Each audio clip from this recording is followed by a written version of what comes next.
Oli ku Shiwaman TV bya mizanye dobozi lya Shiwaman Sega okuva ku Radio Simba. Akadi kano kabya mizanye era nga nyongera okubuuza ko batuna subscribinga, please do subscribe and then click on the bell osoro kubera ngo funanga notification ku biki bye tubera tukutereddeyo ku TV ya fene ya YouTube channel ekuberera ko sports, politics, celebrity gossip and comedy. Byonna ibibera tuba tubikutera ko mpalampola noso kubera ngo nyumirwa obulamu nga teweboye atenga bomanyana ebifa mu gwanga. Kade kabya mizanyo ya dobozi lya Shiwaman Segawa ebitambula ebulaya bingi naye nga sofa ekiriwo kakati kiri mu Premier League already waliwoko enteekateekezo kubanga Premier League alabiko kubanga training abagala kunoonya ngeri gye ziyinza okubeera nga ziddamu okubeera nga zikwajo oluvannyuma lw'okubeera nti omupiira gwawumuzibwa mu nsi yonna olw'ekirwadde kino ekya coronavirus. Naye amawulire genfuna galaga nti already ttiimu ya Arsenal nga yo training egenda kuddamu olunaku olwaliro era nga bamu ku bazannyi b'endabyo already abeesomyedde okuba nga bayingira training kuli omuzannyi amanyiddwa nga Pierre-Emerick Aubameyang mulabyekawo nga yeeteeseteese bulungi nnyo ogatta n'omuzannyi amanyiddwa nga Alexander Lacazette ate era mbadde ndabako n'omuzannyi Hector Bellerin be bamu ku bazannyi ba ttiimu ya Arsenal bendabye nga already bo batandise dde okweteekateeka n'okuba nga beetegekera training. So olunaku lwaliro ku Monday ttiimu ya Arsenal yegenda okubeera nga yeesoose mu Premier League okuba nga eddamu okutrainingibwa mpolampola oluvannyuma lw'ekirwadde kino ekya coronavirus ekireka okuba nga kyatwala ensi. Era ndabyeko wali ku Arsenal training ground nga already bagiyoyota bulungi balindirira olwaira abazanyi okuba nga beesogga enkambi okuddamu okubeera nga batraining nga weewaawo nga already Bungereza yali yateekawo amateeka amakakali ku training ne kubigenda maaso mu mupiira kireka okuba nga munnange bagenda kwongera okurelaxinga mu lwansonga nti amaklabu gali desperate okulaba nga training ziddamu n'omupiira okuba nga gugenda maaso olw'ensonga baagala okumanya ani yatwala ekikopo ani yakiika mu Champions League baani be baasalako wansi okudda mu Sky Bet Championship. So far ntegeddeko nti ebitambula biraga nti kakati wagenda kubeerawo oko enkola ey'abazannyi okubeera mu hoteeri okumala ewiiki namba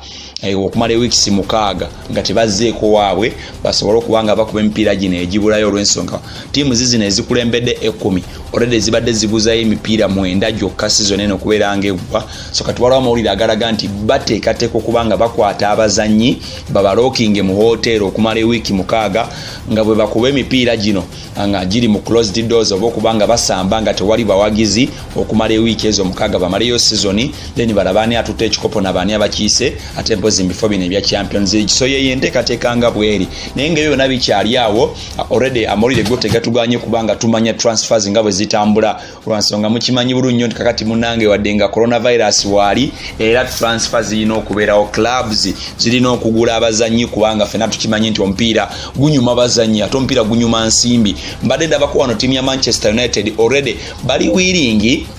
okukwata omuzannyi Jesse Lingard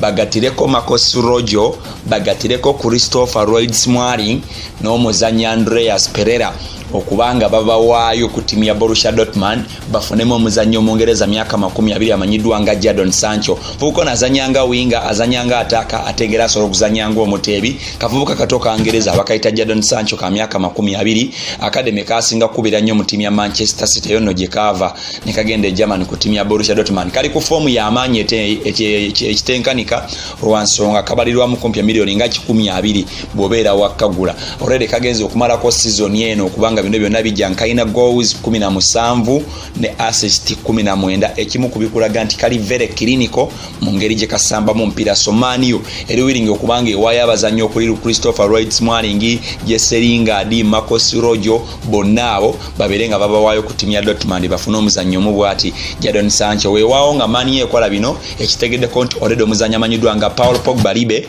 alabika okubanga yagenda kwegatta ku ttiimu ya Juventus gye yava aberenga addayo okubeera nga asamba omupiira era ntegeddeko nti Juve bali wiringi okubanga bafuna omuzannyi ono Paul Pogba oluvannyuma lw'okubeera nti bo bagamba bajja kuwaayo omuzannyi Adrian Rabiot bongerezeeko Aaron Justin Ramsey then bongerezeeko n'omuzannyi ono Mbozini amanyiddwa nga Miralem Pjanic basobole okubanga bafuna Paul Pogba bongereko n'akasimbi akatini then basobole okubeera nga bafuna Paul Pogba okumujja mu ttiimu eno eya Manchester United. Mbadde ndabako wano ttiimu ya Newcastle nayo already munnange bateekateeka okubanga bafuna omugaggo ow'amaanyi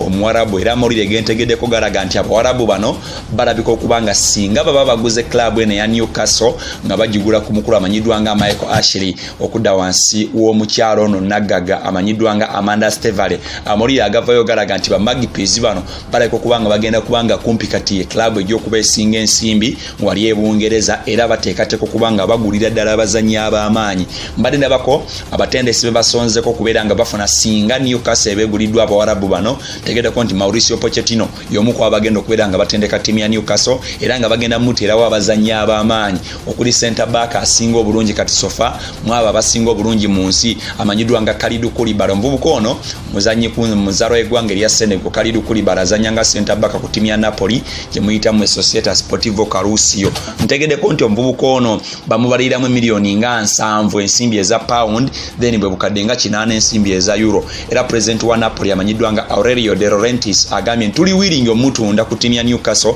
singa baba baleese ssente. Newcastle tebakomyawo bagala n'omuzannyi amanyiddwa nga Edison Cavani myaka 33 bagambye bajja kumujja ku ttiimu ya PSG babere nga bamuleeta ku ttiimu eno ya Newcastle ku byamu akafaananyi nga Newcastle yayina Kalidou Koulibaly yayina Mauricio Pochettino yayina Edison Cavani yayina n'omuzannyi Nabil Fekir azanyira ku ttiimu ya Real Betis kuba naye bamwagala ojja kulaba Newcastle ensunsulemu etali eno gye mumanyi gye mutera okubeera nga mujogajogaawo. Mbadde era ndabako wano still amawulire nga bwe gatambula bingi nnyo ebigenda maaso. Wali mu Chelsea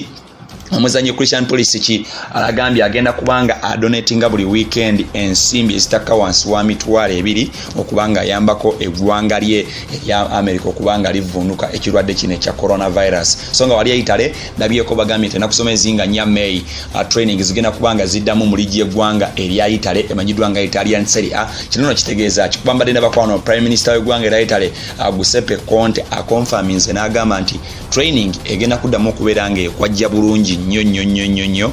naku z'omwezinganya then omwezi nga gugwako ogwa May olwo ligi y'eggwanga erya Italy eberengeddamu okubeera nga ate munange esabulwa mpolampola. Wali ku Man U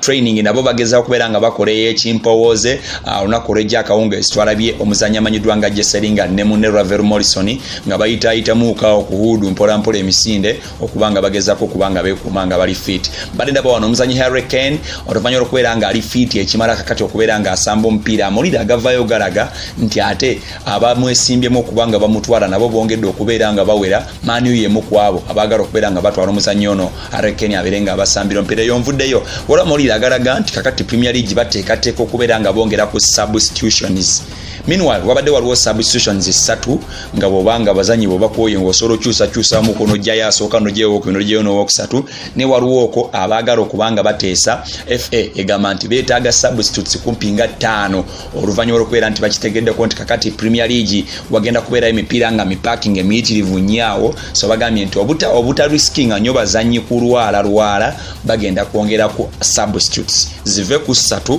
zidde ku 5 osobola okubeera ng'okyusakyusa ku bazannyi naddala mu kaseera nga kano emipiira nga giri packed nnyo okulaba nga balwana okulaba nga season eno ekomekereza nga teri void ate nga teri nalo kubanga already mukimanyi nti wali eri mu Netherlands already season bagivoidinze eri nalo tewali yawangudde tewali gwe basazeeko tewali gwe bapromotinze mu ggwanga erya Netherlands era ndowooza kino kijja kuba kyakuyiga nnyo eri liigi endala ez'enjawulo ezaagala okubeera nga oba oliawo zinoonya ngeri kiziyinza okubeera nga ziwunzika season. So birimu ku ebyo bigenda maaso n'okubeera nga bitambula. Don't forget to subscribe to Shiwaman TV and of course clicking on the bell osobola okubeera nga ofunanga notification ku byonna eba bigenda maaso wali mu nsiike y'ebyemizannyo. Nze Shiwaman Segawa. Keep it Shiwaman TV. Please subscribe now.